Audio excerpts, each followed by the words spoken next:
አንዴ ይሄንን አዳምጡልኝ። እንዳይመጣብህ ኦር ጭቅጭቅ እንዳይመጣብህ ነው እንጂ እያደረክ ያለኸው ትዳርን ፈልገኸው አይደለም። አረ ወዴት እየሄድን ነው? አረ ተረጋጉ። አረ ኳስ በመሬት ተው። የሆነ ነገር ማለት የሆነ ነገር ሲፈጠር አንድ ሰው ላይ የዚህን ያክል ክርር ያለ ንግግር ማድረግ ተገቢ አይደለም። የሰው ልጅ አንዴ ነው ከስህተቱ መማር ያለበት። ሁሌ አንድ አይነት አረ ይደብራል። እግዚአብሔርን ሰላም ጤና ይስጥልኝ ውዶቼ፣ ሰላማችሁ ይብዛልኝ በያላችሁበት። እኔ ዛሬ ለሀቅ ለህሊኔ የሆነ ነገር ማለት ፈልጌ ነው። በጣም ምሽቱ በጣም ተበጥብጦ ነበረ። በተለይ ጨረቃ ፋሚሊዎች ውስጥ በጣም ውዝግብ ነበረ። ነገር ግን ከንግግሩ ውስጥ ንግግር ካደረጉት ውስጥ ይሄ ንግግር በጣም እንትን ብሎኛል፣ ላይክ አወዛግቦኛል። ማለት አሁን ብሩኬ ሃይሚን ላግባሽ ያላት በዝን ሰዓት ለሰው ፍራቻ በቃ ሴቶችን ለመራቅ ምናምን ነው እንጂ ላይክ ትዳርን አሁን ልትይዘው ወስነህ አይደለም፣ አስበህበት አይደለም፣ መያዝን ፈልገህ አይደለም፣ ፍላጎት የለህም ነው ባጭሩ ማለት ነው። እና ምን ያክል እርግጠኛ ነን እኛ እንዴ? ከምንም በላይ እኮ ብሩኬና ሃይሚ ይተዋወቃሉ ራሳቸው አይደለ እንዴ?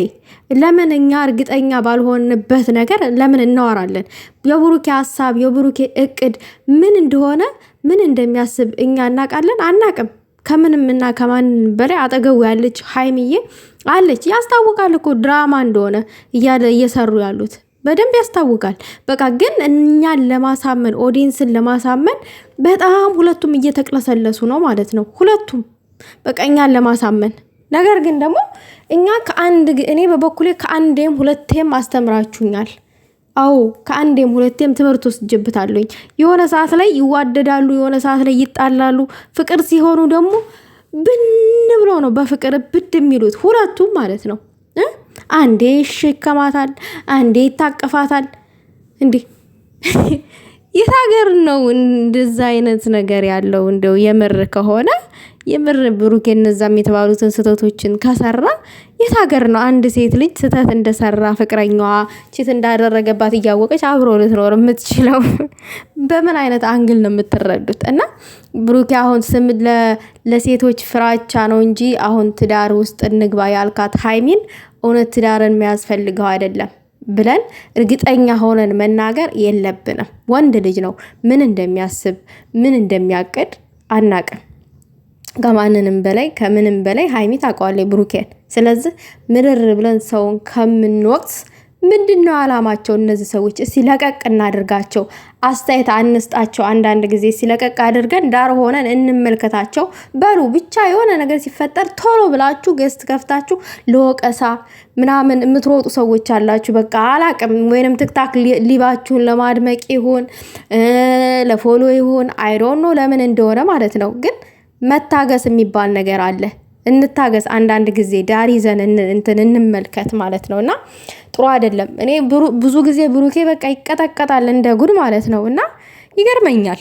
እንዴ ምንድነው? አያሳዝናችሁም? እሱ ባልዋለበት ምንድነው ፍየል ባልዋለችበት ቅጠል ብጠሳ ይባላል። እሱ ባልዋለበት የልጅ አባት ነው ተባለ። ከዚህም በላይ ስም ማጥፋት የለም። ትልቅ ነገር ነው። ባልዋለበት ማለት ነው፣ ባላደረገው። ነገ እኮ ዲኤን ውጤት ይመጣል። እንደዚህ እኮ አይቀጥልም ልጁ ማለት ነው። ልጅቷ በገንዘብ ካለወጠችው በቀር የሱን ስም እስከ መጨረሻው ድረስ ላበላሸው ካላለይ በቀር ማለት ነው። እና እርግጠኛ ሆነን ባንናገር ጥሩ ነው። እርግጠኛ ላላደረገን ነገር ማለት ነው። እነዚህ ሰዎች ደግሞ ከምንም እና ከማንንም በላይ በስነ ስርዓቱ በወግ በክብር የሆነ ሰዓት ላይ ይጋባሉ። ይሄ የታወቀ ነው። ነገ አብረው የሚኖሩ ሰዎች ናቸው። ተለያይተው የማይለያዩ ሰዎች ናቸው። ያው ድራማ ነው፣ ብር ነው፣ ኑሮ ውድነት አለ ምናምን በቃ ይስሩ እንደፈለጉ ማለት ነው። ሌላው ነገር ደግሞ እናንተ ቤተክርስቲያን ድረስ ሄዳችኋል። የሄዳችሁበት ቦታ የጥድቅ ቦታ ነው። እንዴት እንደዛ አይነቱን ነገር ታደርጋላችሁ? ምናምን ነገር የሚልም ጥያቄ ተነስቷል ማለት ነው። ያነሱ ሰዎች አሉ ይሄን ጥያቄ ማለት ነው። ውዶቼ እኛ የሰው ልጆች ፍጹም አይደለንም። ፍጹም ፈጣሪ ብቻ ነው ለኛ ብዙ ዋጋ የከፈለ። እኛ ግን ፍጹም አይደለንም። የምሬን ነውና ይሆናል የለ ሰውን ስንወነጅል ወይንም ሰውን ስንወቅስ እኔ ማን ነኝ እኔ እዛ ጥርቅ ቦታ ቆሜ ነበር ወይ? እኔ ሄጄ ነበር ወይ? በአምላኬ ፊት ቆሜ ነበር ወይ? እዛ ቦታ ሄጄ ብለን ራሳችንን ቆመን ለሰከንድ ሰውን ከመወንጀል በፊት ማለት ነው። እናንተ እኮ እዛ ጥርቅ ቦታ ሄዳችሁ ነበረ፣ እንዴት እንደዚህ ታረጋላችሁ ምናምን። ለምን ሰውን እንወቅሳለን? መጀመሪያ እኛ ንጹህ ስንሆን ነው ሰውን መውቀስ የምንችለው። እና ፍጹም አይደለንም እኛ የሰው ልጆች። ፈጣሪ እንደው በምህረቱ እየማረን በቸርነቱ እየጠበቀን ነው እንጂ እንደዚህ የሚያኖረን እኮ ተው በእናታችሁ፣ ብዙ ነገር አንናገር። ይሄ የኛ ኃጢአትማ በስንት ነገር ተሸፍኖልናል። እና ሰውን ስንወቅስ እኛ ንጹህ ጻድቅ ስንሆን ነው እንጂ ራሳችን ልክ እንደ ጻድቅ ምናምን አድርገን ጥድቅ እንደሰራ ሰው አድርገን ሌላውን መቀጥቀጥ ይቅርብን።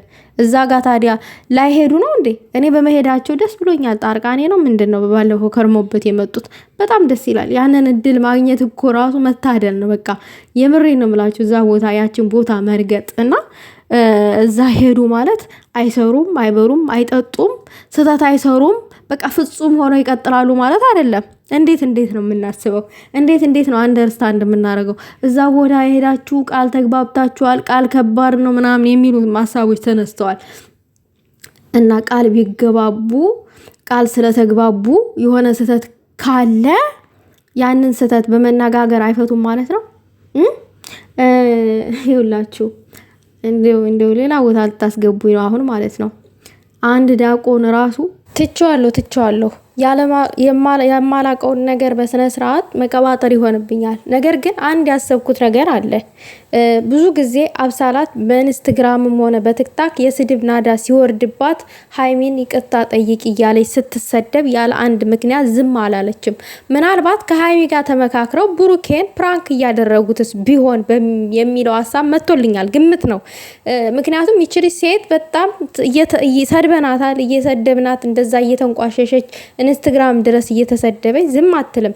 ስለዚህ በውስጥ እነሱ ሰላም ፈጥረው ተመካክረው ብሩኬን ፕራንክ እያደረጉት ሊሆን ይችላል የሚለው መላመት ወሬ ይሆናል ማለት ነው። ለማንኛውም ግን ማለት ነው ብሩኬና ሀይሚን የሚለያይ ነገር ባናወራ ጥሩ ነው። ሌላው ነገር ደግሞ የሀይሚን ቻናል ሰብስክራይብ እያደረጋችሁ በቅርቡ ነገ ተነገ ወዲያ 300 ሺህ ትግባ ማለት ፈልጋለሁኝ። የኔ ሀሳብ ከወደዳችሁት ላይክ ሼር አድርጉ። ሀሳብ አስተያየታችሁን በኮሜንት አስቀምጡ። እንግዲህ ከዚህም በላይ እኔ ምንም ማለት አልችልም።